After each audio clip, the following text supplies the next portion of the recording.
नमस्कार मित्रों, मैं सुशील कुमार मौर्य और आप देख रहे हैं हिंदी ज्ञान गंगा चैनल। आज का विषय रीतिकाल पर है। इस वीडियो में हम रीतिकाल का सामान्य परिचय, उसका नामकरण तथा रीतिकाल का वर्गीकरण बताने का प्रयास करेंगे। यह वीडियो हिंदी की जितनी भी परीक्षाएं होती हैं, NET, TGT, PGT, UP TET, super TET या किसी भी प्रतियोगी परीक्षा में अगर सामान्य हिंदी है तो उन विद्यार्थियों के लिए यह वीडियो बहुत ही उपयोगी है।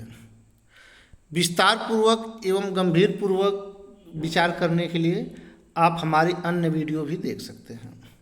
आइए हम इस वीडियो के अंतर्गत रीतिकाल का सामान्य परिचय और नामकरण तथा वर्गीकरण के बारे में विचार करें।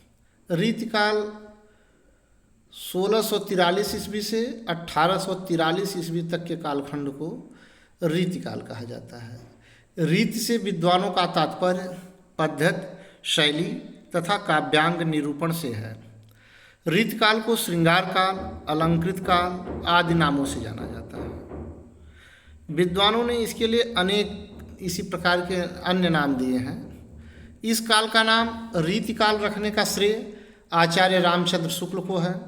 यद्यपि शुक्ल जी ने रस या भाव की दृष्टि से श्रृंगार काल कहने की छूट दी है। आचार्य शुक्ल ने रीतिकाल का प्रवर्तक आचार्य चिंतामणि को माना है। विभिन्न विद्वानों ने रीतिकाल को श्रृंगार काल, अलंकृत काल, रीतिकाव्य, कला काव्य आदि अनेक नामों से उद्बोधन किया है। प्रत्येक काल के पीछे विद्वानों द्वारा काव्य प्रवृत्तियों एवं उस समय की सामाजिक, राजनीतिक, साहित्यिक परिस्थितियों को ध्यान में रखकर दिया गया है।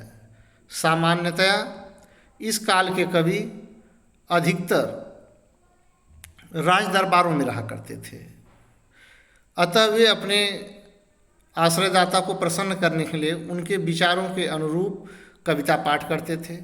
श्रृंगार परक रचनाओं की अधिकता थी। इस काल में इस धारा के विपरीत ऐसे कवि भी हुए हैं जो स्वच्छंद विचारधारा से उन्मुख होकर कविता पाठ करते थे। ऐसे कवियों की श्रेणी में आलम, बोधा, ठाकुर, घनानंद आदि को रखा जा सकता है। इन स्वच्छंदवादी विचारधारा कवियों में घनानंद का नाम बड़े ही आदर के साथ लिया जाता है। एक बात स्पष्ट है कि इस काल को देखा जाए तो अलंकार की दृष्टि से कविता उत्कृष्ट ऊंचाई पर पहुंची है। कवियों की चमत्कार प्रवृत्ति के कारण काव्य में उत्तरोत्तर निखार आता गया है। अलंकारों एवं छंदों का काव्य में विभिन्न प्रकार से प्रयोग होने लगे।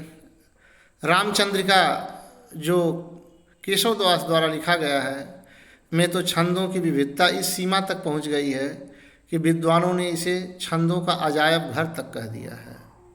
हिंदी साहित्य को कला पक्ष की दृष्टि से देखा जाए तो इस काल के कवियों ने अपना उत्कृष्ट योगदान देकर हिंदी साहित्य की समृद्धि की है। अब हम रीतिकाल के नामकरण पर विचार करेंगे कि रीतिकाल को विद्वानों ने किन किन नामों से जाना है। तो सर्वप्रथम मिश्र बंधुओं ने रीतिकाल को अलंकृत काल कहा है। आचार्य रामचंद्र शुक्ल इसका नाम रीतिकाल रखते हैं। इसके बाद तीसरे विद्वान है रमाशंकर शुक्ल रसाल, इन्होंने रीतिकाल को कलाकाल कहा है। आचार्य विश्वनाथ प्रसाद मिश्र ने रीतिकाल को श्रृंगार काल की संज्ञा दी है। यह जो चारों अभी हमने विद्वानों का नाम लिया, मिश्रबंधु अलंकृत काल, आचार्य रामचंद्र शुक्ल रीतिकाल, रमाशंकर शुक्ल रसाल कलाकाल, आचार्य विश्वनाथ प्रसाद मिश्र श्रृंगार काल, इन चारों से संबंधित प्रश्न परीक्षाओं में अनेक बार पूछ चुका है। यह बहुत ही महत्वपूर्ण है, इस पर ध्यान देने की जरूरत है। अब इसके बाद हम वर्गीकरण पर आते हैं कि रीतिकाल के समय में किस प्रकार के साहित्य रचे गए तो रीतियों को आधार मानकर इनका वर्गीकरण किया गया है। इस काल में 3 प्रकार के साहित्य पाए गए जिस आधार पर इनका वर्गीकरण किया गया है। रीतिबद्ध काव्यधारा, रीतिसिद्ध काव्यधारा और रीतिमुक्त काव्यधारा। सर्वप्रथम मैं बता दूं कि रीतियों से क्या तात्पर्य है। रीति से तात्पर्य होता है परिपाटी, परंपरागत चलन, जो सदियों से पहले से चली आ रही परंपरा है उस पर चलना रीति कहलाता है। तो जो कवि विद्वान सदियों से जो आ रही परंपरा है, दोहा चौपाई छंद में रचना करना या अन्य छंदों के नियमों के अनुसार चलना ही रीति कहलाता है। तो इस काल के कवि लक्षण ग्रंथों की रचना के साथ साथ काव्य ग्रंथों की भी रचना किए, परंतु लक्षण ग्रंथों की अधिकता इस काल में देखी जाती है। अब हम पुनः इसके वर्गीकरण के तीनों आधारों का संक्षिप्त रूप में वर्णन करेंगे। पहले रीतिबद्ध काव्यधारा। रीतिबद्ध काव्यधारा वह काव्यधारा है जिसके अंतर्गत लक्षण ग्रंथों की रचना की गई। काव्य रचना भी इस काल में की गई, परंतु काव्य रचना के साथ साथ वह विद्वान लक्षण ग्रंथों की भी रचना उनके द्वारा की गई। इसी कारण इस काल के जो कवि हैं वह कवि और आचार्य दोनों थे। वह कवि भी थे और आचार्य भी थे, जिसमें प्रमुख नाम रीतिबद्ध काव्यधारा में प्रमुख नाम चिंतामणि, मतिराम, देव, कुलपत मिश्र, भिखारी दास आदि का नाम बड़े ही आदर के साथ लिया जाता है। इसके बाद दूसरी जो काव्यधारा है वह रीत सिद्ध काव्यधारा। रीत सिद्ध काव्यधारा किसे कहते हैं? इस वर्ग में वे कवि आते हैं जिन्होंने रीति ग्रंथ या लक्षण ग्रंथों की रचना नहीं की है, परंतु इन्हें रीत सिद्ध कवियों को रीति की भली भांति जानकारी थी, इसमें ये पारंगत थे। इन्होंने अपनी काव्य रचना किया, लक्षण ग्रंथों की इन्होंने रचना नहीं किया। इन्होंने लक्षण ग्रंथों की भले ही नहीं रचना किया, लेकिन लक्षणों का प्रयोग, छंदों का प्रयोग इन्होंने अपने काव्य में बखूबी किया है, जिससे यह मालूम होता है कि इनको लक्षणों की भली भांति जानकारी थी। इन्होंने केवल काव्य रचना किया है।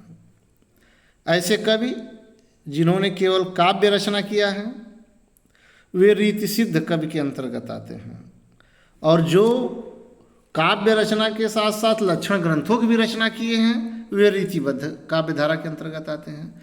तो हम यहाँ रीति सिद्ध काव्यधारा के बारे में बता रहे हैं। रीति सिद्ध काव्यधारा के प्रतिनिधि कवि बिहारी लाल जी हैं। बिहारी लाल के अतिरिक्त रसनिधि, बेनी कवि, बेनी प्रवीण आदि अनेक कवि रीति सिद्ध काव्यधारा के अंतर्गत आते हैं। इसके बाद आखिरी जो है रीतिमुक्त काव्यधारा। रीतिकाल के वर्गीकरण में रीतिमुक्त काव्यधारा, इस वर्ग के अंतर्गत वे कवि आते हैं जो रीति बंधन या परिपाटी से मुक्त थे, जिन्हें रीतियों से कोई मतलब नहीं था, लक्षण ग्रंथों से कोई मतलब नहीं था। वह स्वच्छंद रूप से अपनी कविता करते थे। अगर अपने आप कविता रचते वक्त लक्षणों का प्रयोग हो जाए थोड़ा बहुत तो उसमें कोई दिक्कत नहीं है, लेकिन वह मूल रूप से लक्षणों पर आधारित कविता नहीं करते थे। इस वर्ग के कवि काव्य परिपाटी से अलग हटकर स्वच्छंद रूप से अपने विचारों की अभिव्यक्ति काव्य में दी है। इस धारा के कवि प्रयत्न करके कविता नहीं की है, वरन कविता इनके हृदय से फूटी है। हृदय में इनके जो उद्गार आया वह कविता बन गई। ऐसे ही कवियों को स्वच्छंदतावादी कवि भी कहा जाता है। तो रीतिकाल में जो रीतिमुक्त काव्यधारा है रीतिमुक्त काव्य धारा के प्रमुख कवियों में घनानंद का नाम बड़े ही आदर के साथ लिया जाता है। इनके अतिरिक्त, घनानंद के अतिरिक्त आलम बोधा ठाकुर आदि अनेक कवि हुए हैं। तो आज आपने रीतिकाल का सामान्य परिचय, नामकरण और वर्गीकरण के बारे में आज चर्चा हुई है। इसी प्रकार हिंदी साहित्य की वीडियो आप लोगों को देते रहेंगे, जिससे कम समय में आप लोग ज़्यादा ज्ञान हासिल कर सकें। अगर मित्रों यह वीडियो आपको अच्छा लगे तो आप इस वीडियो को लाइक करिए, शेयर करिए तथा सब्सक्राइब करना न भूलें। सब्सक्राइब करने के साथ साथ बेल आइकन को ज़रूर दबा दें, जिससे आपको अगले आने वाली वीडियो का नोटिफिकेशन प्राप्त हो सके। मिलते हैं इसी प्रकार के हिंदी साहित्य की अन्य जानकारी के साथ अगले वीडियो में। तब तक के लिए नमस्कार, धन्यवाद।